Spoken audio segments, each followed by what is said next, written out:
Hello, hello, hello. It's another episode. Today is February 11th, 2020. Imagine what the 20s were like 100 years ago. I have no idea, but our young asses get to say we live in the 20s. So be it. We got a couple of things to talk about. So,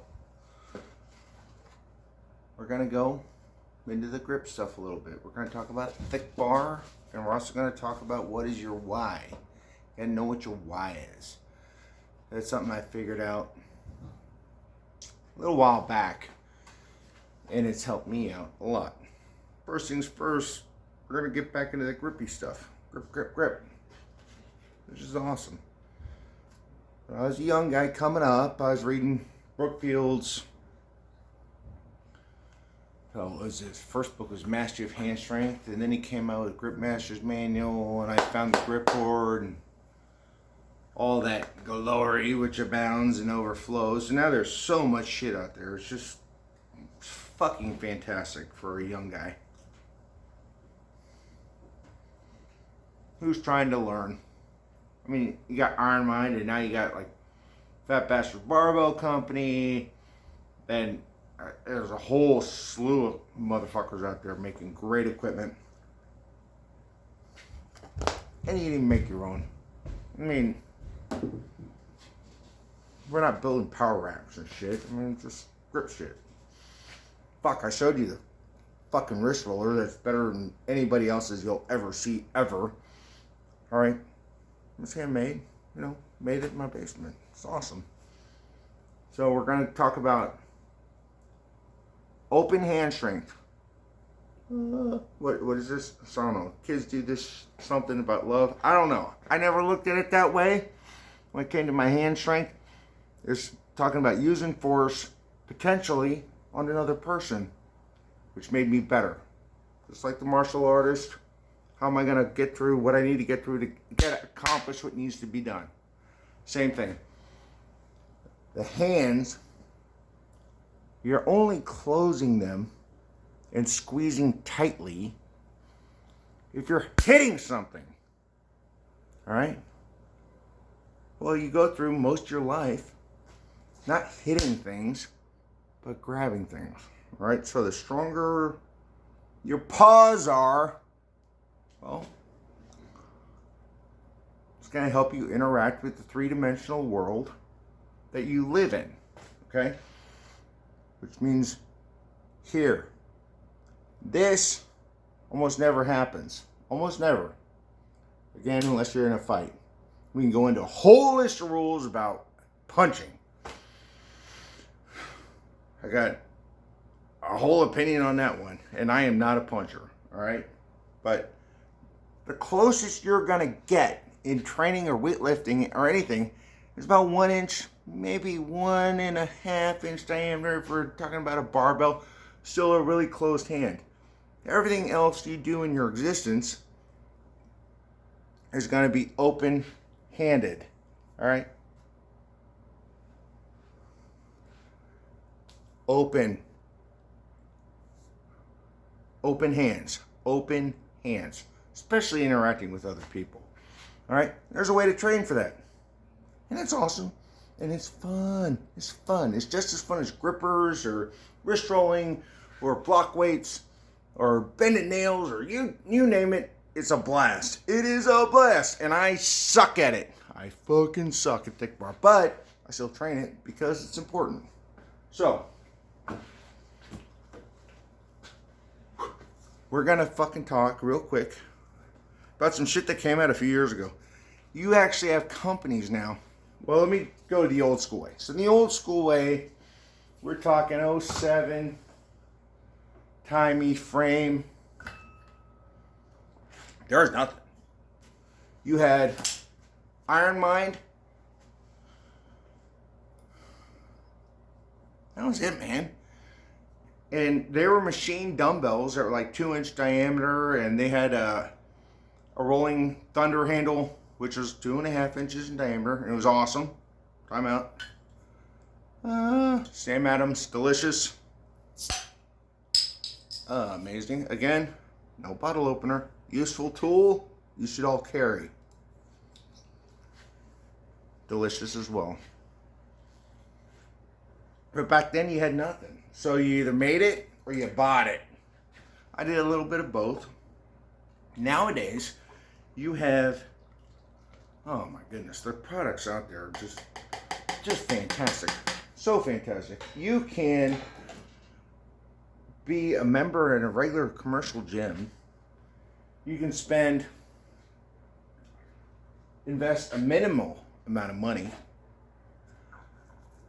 and you can have super light, thick-handed dumbbells, and you can make all the dumbbells in that entire gym thick handles. You can turn a 25-pound dumbbell into a 3-inch handle if you want. You're like, it's fucking cool. All right, another technique. Again, the drinking horn holds more than uno cervezas, so we're gonna have to open another one. I already showed you the knife, which I showed you in the last video. Again, simple. Everything is a bottle opener. Don't waste your time or money on bottle openers and looking like a sissy. I mean, knock it off. It's like running on a treadmill in the summertime. Just go outside. So good.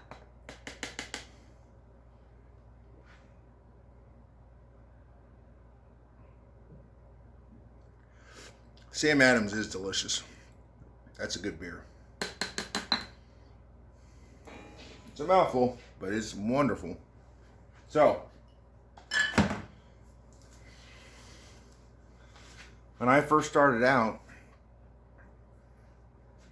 there's a couple of different things. So we went over what was available.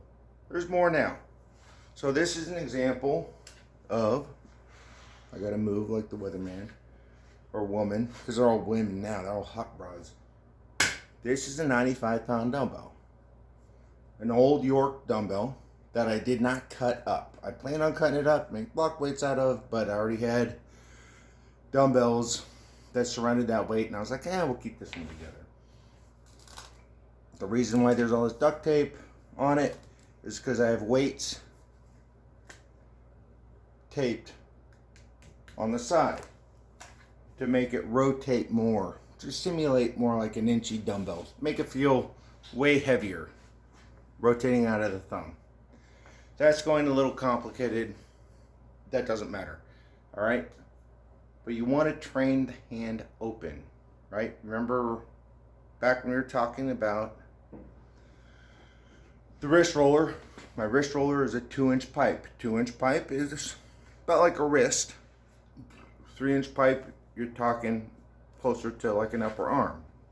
If you're escorting somebody or grabbing somebody and trying to rip them into you so you can do whatever you need to do, or just pick up something that's thick. Open hand, like a case of beer. Pick it up, carry it around without using the handle. Wing. All right. This was my first thick bar. Piedmont Design Associates. This thing is way over 20 pounds. It's 2 inches on the sleeves. So it'll take Olympic plates, and it's 3 inches in the middle. It's knurled. I gotta clean it up if I ever want to see it, but John Saminsky stamped my initials in it and everything, and this thing is awesome. I like this. I just carry this around the block a couple of times. Talk about a grip workout. This thing's amazing. I love it, and I'll never get rid of it. It's fantastic. It'll probably be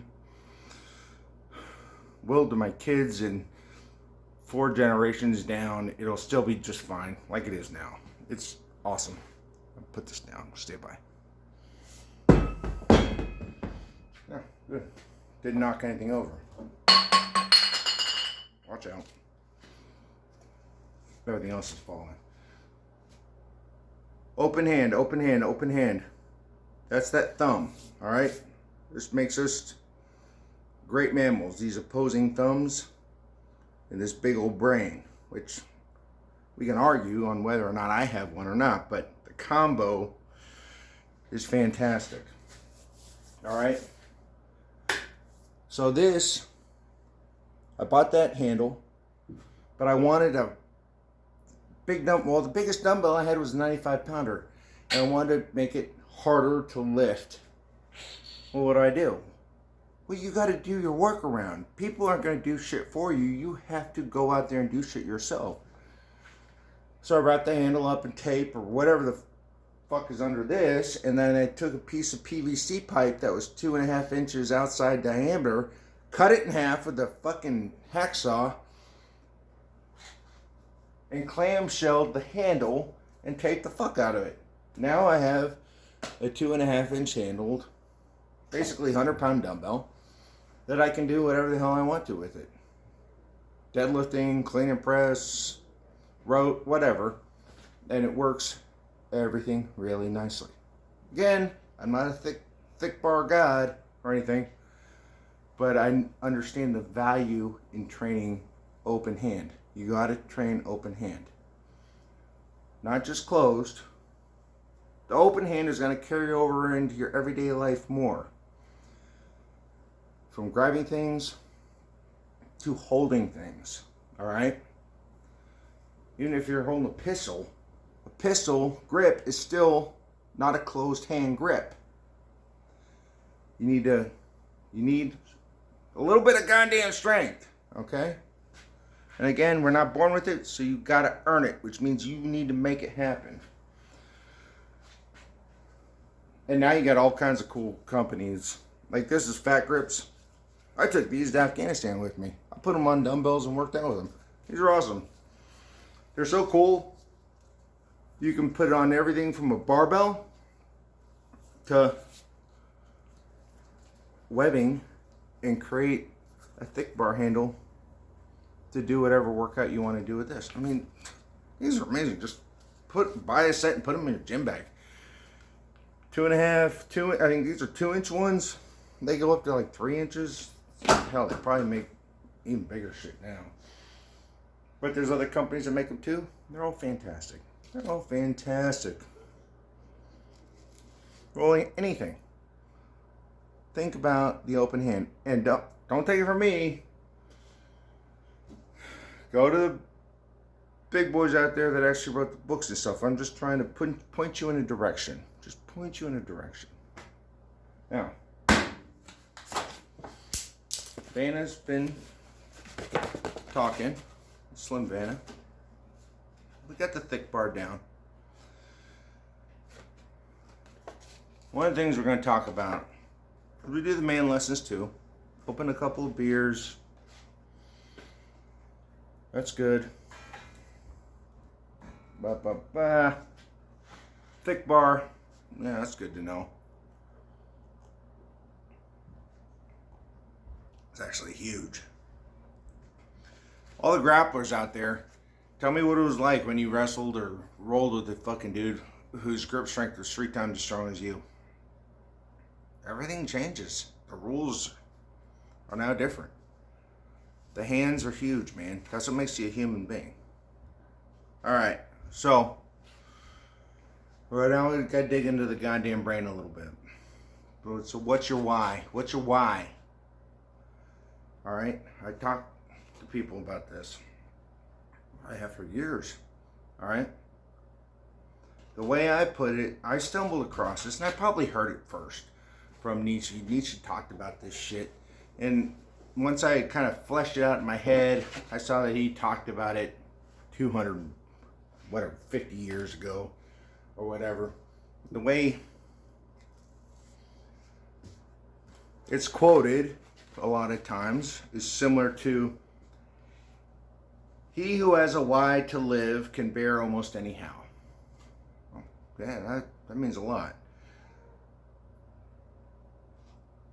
I tell guys, what's your why? I ask them, what's your why? And to get them to identify what the why is. Your why will give you clarity during your how. Your how is your fucking existence. Your life is going to, just being alive, you are going to suffer. You're going to suffer pain, tragedy, and loss. There is no getting around it.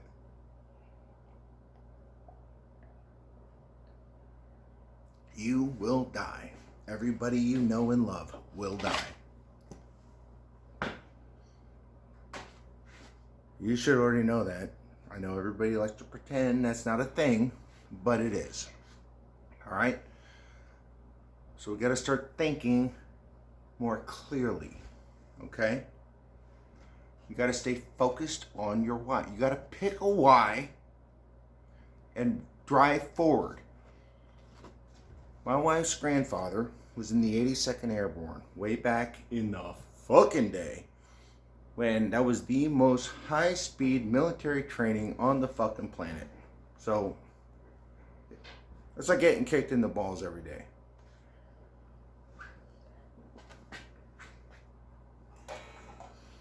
He wanted to be an airborne. He wanted those jump wings. That was his why. And he did it. That's a big goddamn deal. It's huge. My grandfather was a POW in World War II for like a year. He knew his why. He didn't give up and die, even though he was injured. He had a wife back home in Texas. He had a little boy. And he sucked it up and rode the wave of suffering and got home, had my mom, and that's why I'm here. You got to know your why. What is your why? If you give up, everything is lost. You lose your why on anything. Every life is full of suffering. Every single one. All right? You got to know your why. And you can't be blaming other people. You just suck it up and drive forward and navigate around whatever obstacles are in place. Okay? The why thing applies to everything in your fucking life.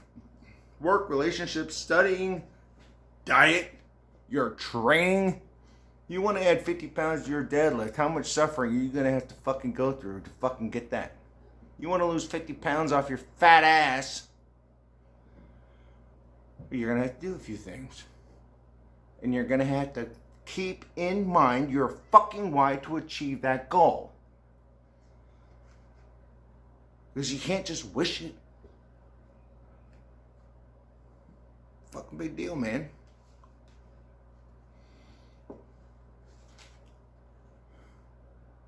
When you willingly endure self-imposed suffering, you maximize your growth.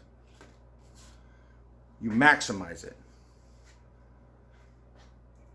It's similar to being surrounded by people better than you, like we were talking about before in the whole I hate thing.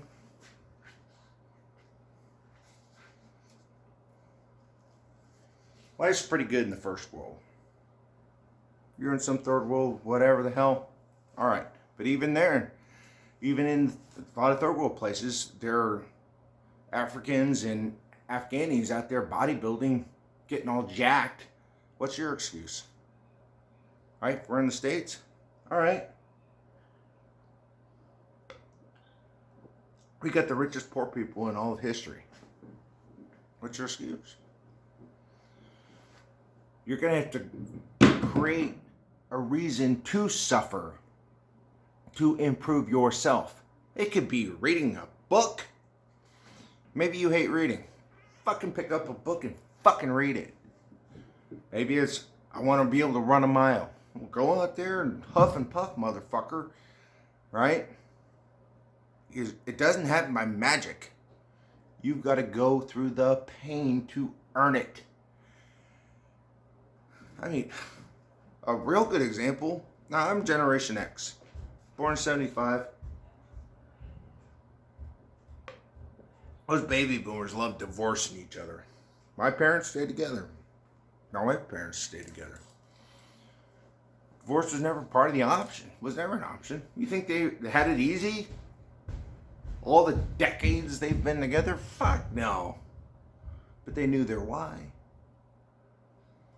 And for my parents, and probably my mother and father-in-law, is the kids. You know, I'm happily married to my wife over 20 years. The reason I married her is kids. I wanted children. I had 3 of them. I never in a million trillion years think of leaving my wife. All right, but I know my why. You got to know your why in everything. Even wiping your ass. The whole reason you wipe your ass is because you don't want to walk around with a dirty stink butt. All right? Figure out your goddamn whys. And when you do that, you can choose goals and you can move forward in your life, making yourself better. Pull-ups, running, you want some kind of fucking dog, career, your loved ones, take your fucking pick. It's all the goddamn same thing. Training thick bar. Why do I want to train my hand so it's strong in the open position as opposed to the closed position? I mean, if you're a fucking boxer, you probably need to train here and get your wrists as strong as possible because there's no wrists in boxing.